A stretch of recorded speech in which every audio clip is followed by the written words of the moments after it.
यावर्षीचा 48,000 कोटींचा अर्थसंकल्पाला आजच्या बैठकीमध्ये मान्यता दिलेली आहे आणि 2017-18 नंतरचा पहिला शिल्की अर्थसंकल्प आहे.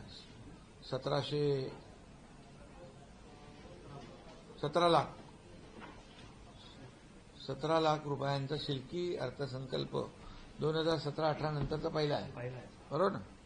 त्या आणि 48,000 कोटीची कामं करत असताना शिल्की अर्थसंकल्प देणारी MMRDA ही मला वाटतं देशातली पहिली यंत्रणा आहे आणि म्हणून खर्चातून गुंतवणुकीकडे आणि MMRDA खऱ्या अर्थाने महाराष्ट्राच्या विकासाचं ग्रोथ इंजिन या ठिकाणी बनताना आपण पाहतोय आणि त्यामुळे मी MMRDAचे अध्यक्ष मीच आहे, MMRDAचे कमिशनर त्यांचे सर्व सहकारी अधिकारी यांचं मी मनापासून अभिनंदन करतो की 48,000 कोटीचं काम करत असताना आपण त्याच्यामध्ये जवळपास 75% खर्च जो आहे तो विकासावर करतोय. म्हणजे मेट्रो, फ्लायओव्हर, रस्ते, बायपास रस्ते असतील, टनेलिंगची कामं असतील, या सगळ्यावर काम करतोय आणि म्हणून भविष्यामध्ये 2047 जसं आदरणीय प्रधानमंत्री महोदयांचं विकसित भारत 2047 चं जे नियोजन आहे, संकल्पना आहे, त्यामध्ये MMRDA देखील भविष्यामधलं पाण्याचं नियोजन आणि वाहतूक कोंडीचं नियोजन याच्यावर फोकस MMRDAने केला आहे.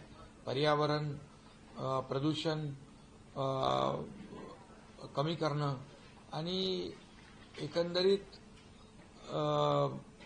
यामध्ये मेट्रो असेल, 70 किलोमीटरचं अंडरग्राऊंड टनेलिंग जे आहे यामधून देखील BKC कुर्ला या भागामध्ये पूर्णपणे अंडरग्राऊंड टनेलिंगचं नेटवर्क करून जाळं निर्माण करून वाहतूक कोंडी दूर करण्याचा प्रयत्न या ठिकाणी होतोय. कारण आता रस्त्यावरून वाहतूक आहे, डबल डेकर वाहतूक आहे, मेट्रो आहे, पॉट टॅक्सी देखील लास्ट माईल कनेक्टिव्हिटीसाठी आपण पॉट टॅक्सीचं देखील BKCमध्ये, त्याचबरोबर ठाणे, मीरा भाईंदर या ठिकाणी पॉट टॅक्सीचा देखील प्रयोग लास्ट माईल कनेक्टिव्हिटीसाठी, एंड टू एंड कनेक्टिव्हिटीसाठी त्याचाही वापर करण्याचा प्रयत्न MMRDA करते.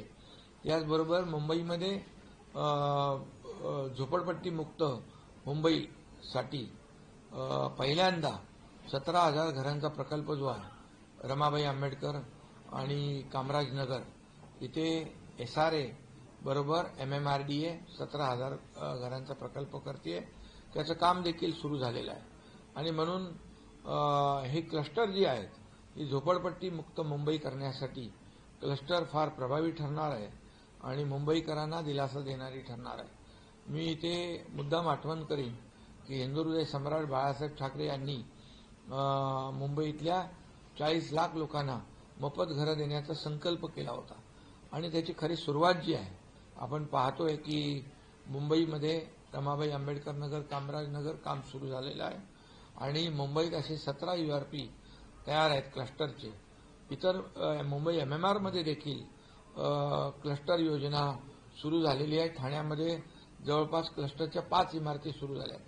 त्या ठिकाणी देखील ठाणे कॉर्पोरेशन आणि सिडको करते आणि जेणेकरून MMRDA देखील फक्त रस्ते, उड्डाणपूल, मेट्रो, धरण, डॅम इतक्यावर मर्यादित न राहता लोकांना चांगल्या प्रतीची घरं, सुरक्षित घरं, वेळेवर घरं आणि सगळ्या अम्युनिटी सुविधा असणारी घरं देण्याचा प्रयत्न करते.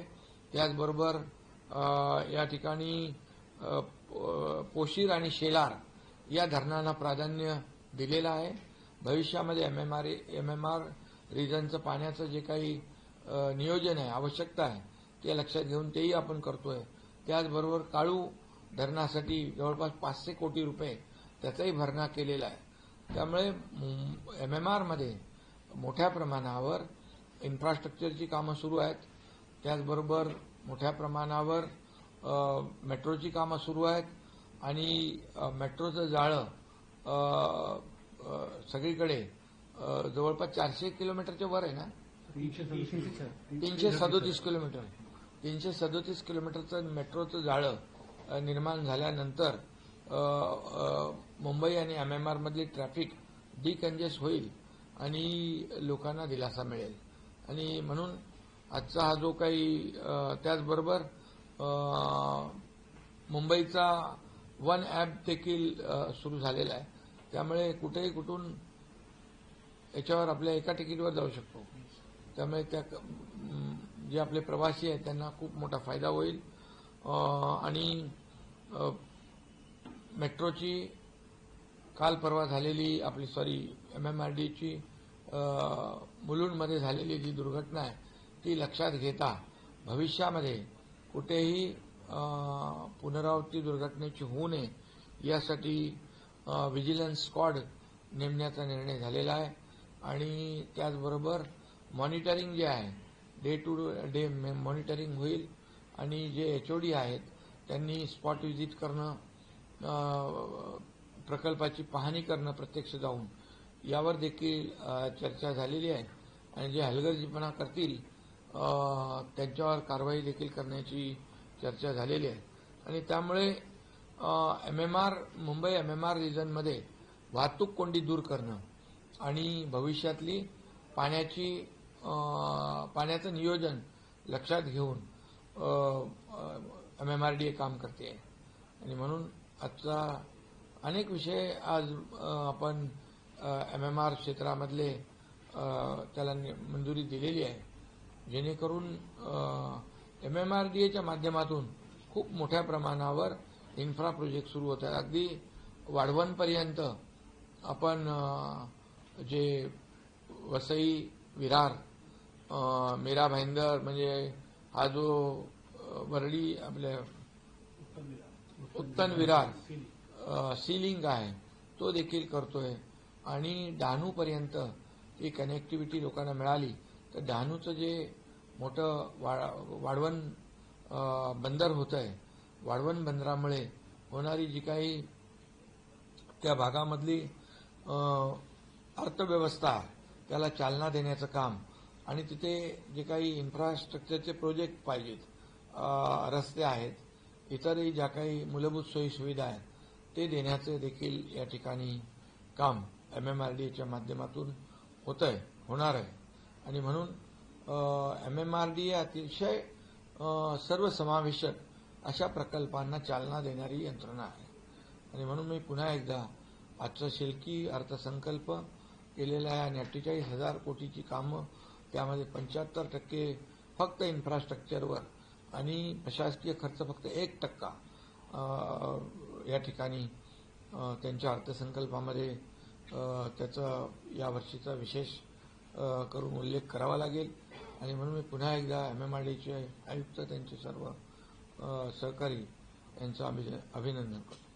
धन्यवाद. 23-24ला 15,000 कोटी, 24-25ला 19,229 कोटी, 2025-26ला 30,316 कोटी आणि 2026-27ला 48,072 कोटी. हे बघा असा ग्राफ आहे यांचा. हा ग्राफ असा वाढलेला आहे.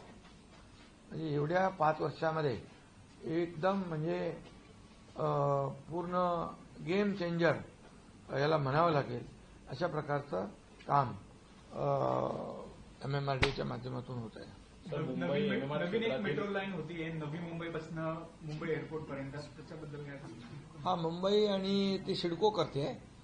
मुंबई ते नवी मुंबई मेट्रोने जोडण्याचं काम, म्हणजे इथल्या लोकांना ते सोपं होईल. तर किती फायदेशीर ठरेल? MMR मध्ये हे विकास कामांसाठी मोठं बजेट आलेलं आहे. मुंबईकरांसाठी, आसपासच्या उपनगरांसाठी किती गेम चेंजर हे प्रकल्प ठरतील? गेल्या 10 वर्षातील सर्वात मोठी ही प्रगती MMR क्षेत्रातली पाहिली जाते. यामध्ये मी मगाशीच सांगितलं की MMR क्षेत्रातल्या जे काही वाढतं पॉप्युलेशन आहे ते लक्षात घेऊन, वाढती रहदारी लक्षात घेऊन या ठिकाणी वाहतूक कोंडी आणि पिण्याचं पाणी याचं योग्य नियोजन करत असताना मेट्रोचं नेटवर्क आणि रस्त्यावरती ट्रॅफिक मेट्रोच्या माध्यमातून हे नेटवर्क कंप्लीट झाल्यानंतर लोकांना दिलासा देणारी ठरेल. लोकांना कामाच्या ठिकाणी आपल्या ऑफिसमध्ये जाण्याची जे काही प्रवास वेळ आहे तो कमी होईल आणि लोकांची एफिशियन्सी वाढेल काम करताना आणि लोकांना लवकर घरी जाता येईल. लोकांना आपल्या परिवाराला जास्ती वेळ देता येईल. त्यामुळे MMRDAचं जे मेट्रोचं नेटवर्क आहे, फ्लायओव्हरचं नेटवर्क आहे, डबल डेकर फ्लायओव्हर होत आहेत. त्यामुळे आज आपण जर पाहिलं तर भिवंडी साकेत, भिवंडी जे नाशिक रोड आहे, भिवंडी नाशिक, तिथे होणारी ट्रॅफिक लक्षात घेता डायरेक्ट तिथे एलिव्हेटेड आपण करतोय साकेत ते आमने. त्यामुळे तिथं डबल डेकरने म्हणजे तो एलिव्हेटेड रोड आहे त्यामुळे ट्रॅफिक कमी होईल. शेळफाटा जो आहे तिथं मेट्रो पण आहे, आता रस्ता आहे त्याच्यावर मेट्रो आहे, मेट्रोच्यावर एलिव्हेटेड रोड आहे. त्यामुळे असे जे रहदारीचे वाहतूक कोंडीचे रस्ते आहेत ते डिकंजेस्ट करण्यासाठी MMRDAने मोठ्या प्रमाणावर त्याला प्राथमिकता दिलेली आहे, प्राधान्य दिलेलं आहे. आणि बैठकीमध्ये मी त्यांना सूचना दिलेल्या आहेत की पूर्ण MMR मध्ये एक MMR वाहतूक कोंडी मुक्त करण्यासाठी एक विशेष एजन्सी नेमून हे संपूर्ण जे वाहतूक कोंडीची ठिकाणं आहेत ती वाहतूक कोंडी मुक्त झाली पाहिजे यासाठी एक स्टडी देखील करण्याचा आम्ही निर्णय घेतलाय. त्याला देखील मान्यता दिलेली आहे. सर, हिंदी में जानना चाहेंगे, आज जो है MMRDA की बड़ी बैठक में निर्णय लिया गया है, क्या कहना चाहेंगे? MMRDA का आज का इस साल का बजट जो है 48,000 करोड़ का है और उसको आज मान्यता दी हुई है. 2017-18 के बाद पहला ये अर्थसंकल्प है, सरप्लस है और 48,000 करोड़ के काम करते समय हम देखेंगे तो 2012-13 से 12,000, 15,000, 19,000, 30,000 और 2026-27 में 48,000 ये ऐसा बढ़ता हुआ आलेख गया है ग्राफ. और ये ग्राफ बढ़ रहा है लेकिन ये जो पैसे खर्च हो रहा है ये टोटल 75% मेट्रो पे और रोड फ्लाईओवर्स पे खर्च हो रहे ताकि लोगों को बहुत राहत मिले और आने वाले 2021 भारत 2047 जैसे हमारे आदरणीय प्रधानमंत्री नरेंद्र मोदी जी विकसित भारत 2047 का जो संकल्प है उसी के साथ योगदान देने के लिए पीने के पानी की व्यवस्था, उसका नियोजन और ट्रैफिक की व्यवस्था, उसका नियोजन करने के साथ पर्यावरण जो है उसका भी नियोजन जो है. पर्यावरण हमारा प्रो एनवायरमेंट डेवलपमेंट है और इसलिए इसको भी प्राधान्य देने का काम किया है. 2 डैम इसमें हो रहे, एक पोशीर और शेलार, उसका भी काम शुरू होगा और कालू डैम के बारे में भी 500 करोड़ रुपया MMRDA ने उसका भी प्रावधान किया है. वो इरिगेशन को ट्रांसफर भी कर दिया है. तो ये भविष्य में जो होने वाले प्रोजेक्ट है इसके वजह से मुंबई और MMR के में रहने वाले लोगों को बहुत ही बड़ी राहत मिलेगी. ये यहाँ पर नवी मुंबई एयरपोर्ट के पास एक तीसरी मुंबई ये भी बन रही है. बड़ा एरिया है वो. वाडवन पोर्ट जो है केंद्र सरकार ने आदरणीय प्रधानमंत्री मोदी जी ने 76,000 करोड़ रुपया केंद्र सरकार के माध्यम से लागत है उसके लिए. वहाँ भी डेवलपमेंट होगी MMRDA के माध्यम से. और उत्तन विरार ये सीलिंग भी होगा. उसके बाद ये वाडवन तक उसको कनेक्टिविटी देने का निर्णय भी हुआ है ताकि वहाँ भी काफ़ी बड़ी डेवलपमेंट होगी. वहाँ पर लोगों को काम मिलेगा. वहाँ की इकोनॉमी जो है पूरी तरह चेंज होगी और इसलिए MMRDA का बहुत बड़ा योगदान उसमें भी होगा. और ये सब करते समय एडमिनिस्ट्रेशन जो खर्चा है वो सिर्फ 1% है और 75% खर्चा जो है वो इंफ्रास्ट्रक्चर पे है. और ये पूरा ध्यान रखते हुए ये MMRDA काम कर रही है, इसलिए MMRDA के सभी पॉट टैक्सी जो है लास्ट माइल कनेक्टिविटी है वो भी BKC में हो रही है, मुंबई में भी हो रही है, MMR रीजन में भी थाने है मीरा भाईंदर में, उसका प्रयोग हम कर रहे हैं।